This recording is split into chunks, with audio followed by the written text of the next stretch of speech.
Hello, everybody. This is Noah Ponzo on the No Heiser Franchise YouTube channel and Instagram and X. Here's the thing. I have a little thing I'm going to talk about.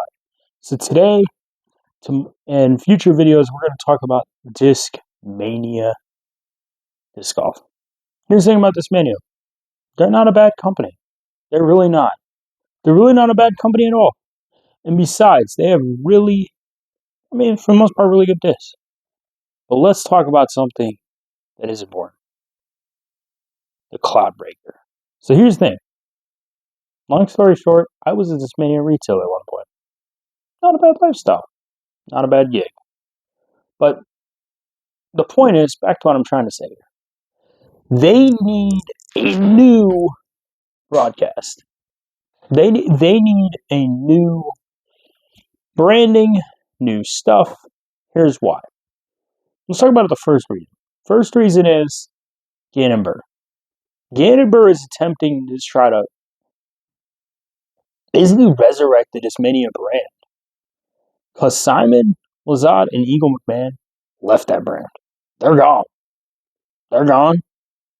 They signed probably mega extensions with MVP, Simon 10 years, Eagle McMahon 5 years, 10 years, whatever it was. Good for him. Both of them, good for them. No problem. But let's talk about the important stuff here. Discmania has had a problem lately. You know what? When the Evolution line came out, when the Instinct came out in the Evolution line, ultimately, that's when you could say the start of the downfall of Discmania happened. Honestly, you could say that right away. And here's why. The Evolution line was made by Latitude 64 at the time. Latitude 64 is not Innova. Innova made all of Discmania's discs to that point. Innova made all of them. DD3, FD3, FD, all of them. Every single Discmania disc to that point was made by Innova. Then the Instinct rolls around. And the Instinct is basically a T-Bird. Basically an Explorer. It's a brand new, spanking new disc that Discmania needed ultimately. But they did that. The Evolution line was a huge, in my opinion, a pretty huge success. I can't be for certain about this, but I can definitely say it was a huge success. But let's talk about the important stuff now. So Discmania obviously needs help. Because here's the thing. Discmania has good products right now. But the Evolution line and then later the Active line they tried to reset the brand, tried to do a little bit of a brand reset, and it hurt them. Because ultimately their fan base wants the Originals line. And the 2020 Mystery Box is a perfect example of this. The 2020 Mystery Box, for the most part, came with, wait for it, Originals line discs. It did not come with other stuff. And granted, the Active line was supposed to replace some of the original line discs that weren't able to be made at that time. And then Innova, obviously COVID times hits, Innova's not keeping up with Discmania orders. Discmania can't run as many things, so the PD2, the DD3, the CloudBreaker, all of those things just go out the window. They're done. So that was problem number one. When the Evolution line came around, that's when the problems happened. But more importantly now, so let's fast forward 2021, Discmania announces that they're no longer going to be made by the Originals line, no longer going to be made by Innova, and that they're going to start bringing back the Originals line with their new manufacturing, which is just sure, but which is just license. And then in 2023, they get acquired by House of Disc officially, and so now they're part of House of Disc, which means now all their discs are officially made by that company. So it's kind of like, They're all made in the same factory. It's Castoplast, Lead-264, board, Dynamic Disc, and Westside. They're all made in the same factory. Just call it what it is. So because of that, but it's not so much 2021 or 2023 that's the problem. It's 2022 and then 2023. So obviously, the CloudBreaker, arguably Discmania's most successful disc of all time. Up there with the P2, the end of a P2, the end of FD, things like that. The DD3 CloudBreaker, and then eventually just the regular CloudBreaker, Creator Series CloudBreaker, is arguably the greatest disc they've ever made from a commercial perspective. It really is. And so because of that, Discmania got a little greedy. They released the CloudBreaker 1 in a mystery box. Then they released the CloudBreaker 2, I think, around 2020. Yeah, it was 2020. Middle through 2020. And then they couldn't make the CloudBreaker for a while. And then 2022 rolls around and they make the CloudBreaker 3. And then they had to wait a little bit. Then the CloudBreaker, then the Creator Series CloudBreaker comes out. Also known as the CloudBreaker 4. And at this point, you're like, okay. You're like, they're either making a lot of money or they're trying to make a lot of money. Or they're desperate. And so, because of that, they kept making it. And then they made the Horizon CloudBreaker, or CloudBreaker 5. And then it got weird. So the CloudBreaker 5, or the Horizon CloudBreaker, came out, Horizon S-Line CloudBreaker, came out around, I think it was like beginning of 2023. So they spent a little bit of time. They layered the releases every like 3 to 5 months. CloudBreaker 3 comes out in like March. Discmania, feel free to correct me if I'm wrong on this, because I do have a point to make. But then the European Open rolls around, and they're like, nah, guys, let's make a new CloudBreaker. So they make the Golden Horizon CloudBreaker. Yeah. So the CloudBreaker 6. Did they really need a CloudBreaker 6? The answer is no, they didn't. That was 3 months. That was in July. I don't remember when the CloudBreaker 5 came out. Okay, I'm just gonna be clear. It is not a complete. My brain does not completely remember when the CloudBreaker happened. But what I can tell you is that is too many CloudBreakers. No matter who you are, no matter if you're the biggest Discmania fan, the least biggest Discmania fan, that's too many CloudBreakers. So because of that, the CloudBreaker 6 comes out, the Golden Horizon. And then it's just like, no. Then they come out with the last CloudBreaker at the end of 2023 into 2024 when just Eagle McMahon announces that he's going to MVP. Good job, them. And that was fine. I mean, good. That was good that they did that for him. Like, there's nothing wrong with that. Like, I'm not going to disagree. There's nothing wrong with the tribute thing. But now we've hit new levels of bad. So the CloudBreaker goes away. You're like, oh, it's going to go away. It's Eagle McMahon's disc. Well, Eagle McMahon now, he's gone. So they're going to take it away, right? Wrong. Now we introduce the second part of the problem. Nicholas Antela. There is, okay, so Nicholas, you are not the problem in this situation. You and your distance potential is not the problem. The Nordic Phenom 1 and the Nordic Phenom 2 are not the reason why we are talking about this problem. Those discs are fine. Not going to say they're amazing. Not going to say they're bad. PDs are fine. PDs are reasonably good discs. That's not what I'm talking about. I'm talking about the Nordic Phenom 3.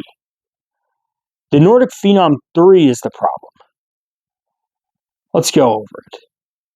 First problem with the Nordic Phenom 3 is that it's a Horizon S-Line DD3. Like I said, Nicholas Antela wanting a DD3 as his next disc is not a bad thing by any stretch. For him and for his collection, there is nothing wrong with him having a DD3 as his disc. But don't make it a Horizon S-Line DD3. That's the problem. If they had made it a C-Line or even just a swirly S-Line or whatever else, they wouldn't have had this problem. They wouldn't have had this problem at all. But because it's a Horizon S-Line DD3, people like me, people that actually, I don't know, wanted to buy into Discmania are like, no, this is the same crap. You just made a Horizon DD3 a year, a CloudBreaker. Why does Antela? You're like, basically what I'm saying is Discmania is a CloudBreaker / DD3 fetish. That's what they have. You can quote that. Discmania has a CloudBreaker / DD3 fetish. It's official. They do. And so because of that, it sucks. Because that's all they make. No, not all, but a lot of the signature discs that they make are the CloudBreakers or DD3s. At least the ones they want to sell the most. So like, if Nicholas Antela had picked anything else, we'll just say they had made a DD4 for Nicholas Antela, whatever the heck that is.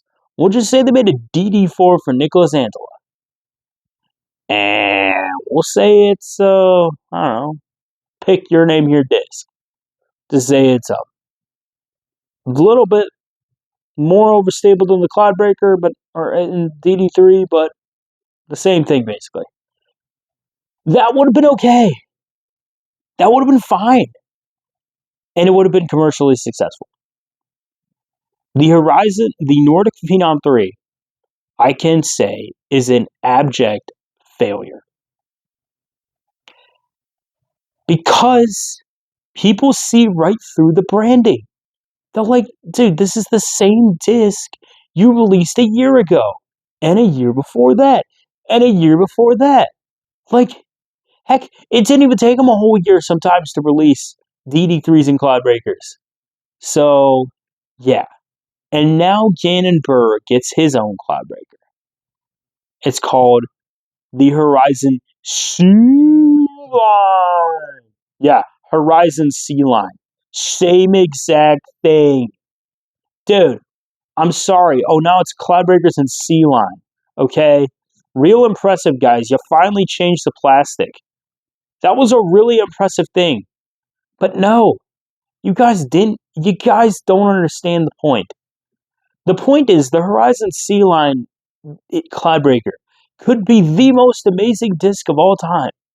It really could be. And it might just be. And it might be a commercial success. In all seriousness, it might be. But it's not working.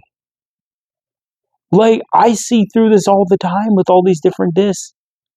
Discraft is a prime example of this. I like Discraft.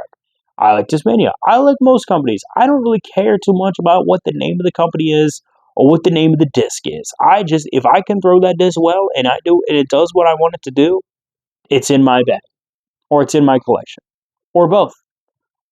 But Horizon, why did we need another CloudBreaker?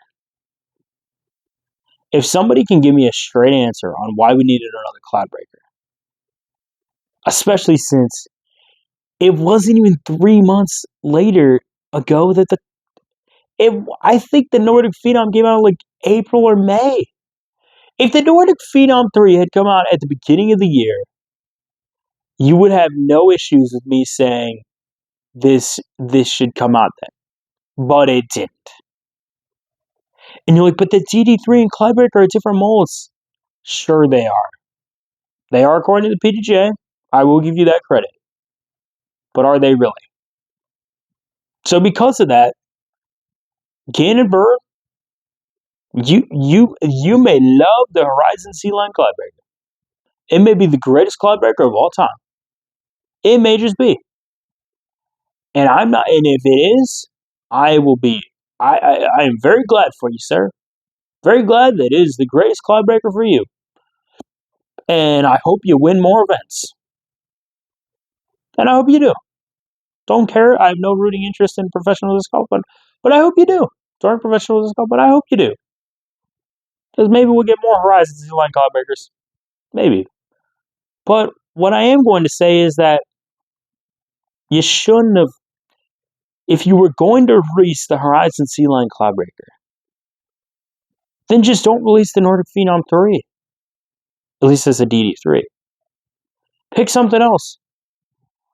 Or, hey, why not come out with something more fun? Why not try a G line? Discmania has not been able to find a G line literally since G line went away with Anima, which G line is G Star, just so you know. But like, why didn't they try that? Or like, heck, they could have tried some new plastic blend. That would have been cool. Like, I'm not disagreeing that you couldn't make the Nordic Phenom a DD3. But what I am going to say is that the branding, and the fact that you release so many CloudBreakers in the span of 1 year that are basically the exact same disc. Sorry, they kind of are. I mean, my Discmaniacs will tell me they're not, but they are. So, like, I'm just going to say it. Discmania has a CloudBreaker DD3 fetish. And it is not good. So, I'm sorry, guys, but this is too obvious. You guys didn't need to make another CloudBreaker, okay? You really didn't. But you thought you had to. And you know what? It's not a bad move. But is it really going to work out commercially? Like, you're going to get your collectors and your throwers and people, early adopters that are going to buy it right away. But guess what? I see a lot of CloudBreakers still on the shelves. All sorts of different places, all sorts of different online retailers. I'm not so sure that you would sell them all. And maybe you will sell them because it's a C-line CloudBreaker instead of an S-line CloudBreaker. So you might potentially get some early sales. And I hope you do. I hope you prove me wrong. But don't be surprised when the CloudBreaker, the Ganonburg CloudBreaker is an abject failure from a commercial perspective. And so don't complain to me when that happens. What I will say is that certainly I want the CloudBreaker to be successful. But I will tell you, the CloudBreaker is up there with one of the most overrated discs in the history of disc golf. In the right player's hands, it is a true weapon on the course. But is it really that much different than a Destroyer or a Zeus? Or any other distance driver in that realm? The answer is no, it's not. And so because of that, unless you're a collector or you love the CloudBreaker or you just love Ganonburg, go ahead and buy one. If you're one of those people, go ahead and buy one. Go ahead and buy 2, buy 5, buy 10, whatever. Go buy them on every single retail website you can, because that'll ultimately help everybody involved. If you really like that disc, and if you're skeptical, or if you don't like that disc, but everybody else isn't going to buy it. I'm sorry. They're stocked up from their DD3s. They're stocked up from their CloudBreaker releases. You want to know why disc golf sales are down 30% in most cases? That is why. You release the same disc 13 times in a row, or in whatever it is in this case. Like, if you're, at least in the case of disc, before I go, at least in the case of Discraft, releasing the Kratos is, as a beaded Luna is not a bad move. And the reason why I say that is because at least it's different enough. And granted, at least with Discraft also, every year the plastic for their Tour Series discs are different. The plastic is different. While it may not be like that much different, it's different. It looks different, it acts different. It just is. It's different. And at least with that, I can say if you buy a Luna from one year to the next, just in the Tour Series plastic, not including all the other variants, you'll be okay. But Discmania is learning the hard way. That many disc golf companies have already learned that you can only release the same disc so many times in so many different plastics, or heck, even the same plastic 3 million times, before it just sits on the shelf. And so Discraft's having these issues too. So, yeah, say it right now. Not a good move. So, if there's anything we learned from today, do not release the same disc, the same exact disc, as many times as everyone's Discmania stuff.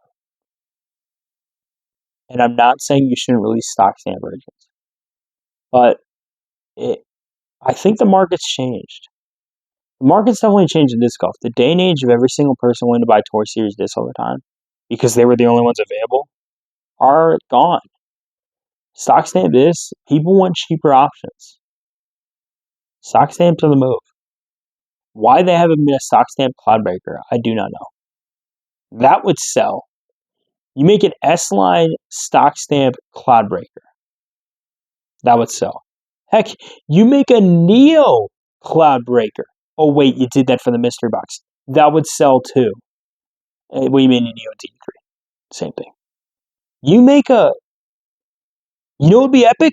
A Geo CloudBreaker. Or a D-line CloudBreaker. That would be pretty epic.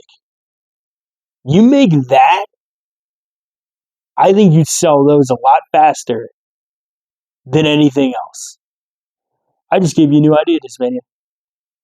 Stop releasing CloudBreakers like these super special releases. Just release a D-line CloudBreaker. Heck, call it a Color Glow D-line CloudBreaker for $14 per disc. You would have people buy that. I'm telling you, you would have people buy that. That would be, like, if you want to get the CloudBreaker to the masses and have people actually want to throw the CloudBreaker, a D-line CloudBreaker would be the move. So, Discmania, we know you have a CloudBreaker DD3 fetish. And I will say, there's nothing wrong with it on paper. But commercially and financially, it sucks. So, I will say, you have a lot of people trying to buy this Horizon C-line CloudBreaker, which, good on you. But I don't think it's going to end well. I don't think it will. So because of that, I'm going to say thank you for watching today's video. I know it's a long one. At some point, I will get a green screen and subtitles and everything else. You can watch the subtitles. It's great stuff. But I'll tell you, the CloudBreaker is a problem. And guess what? I have more on Discmania I can talk about. So because of that, I will see y'all later. Discmania, please listen a little bit. Not saying you can't stop releasing CloudBreakers, but just maybe every 6 months, every year. Make them a little more special. Don't do this stuff where you release it every 3 months, every quarter. Maybe your shareholders need that, but you don't need that. So, because of that, thank you all for watching today. Like, comment, share, subscribe, and I will see y'all in the next video. Bye-bye.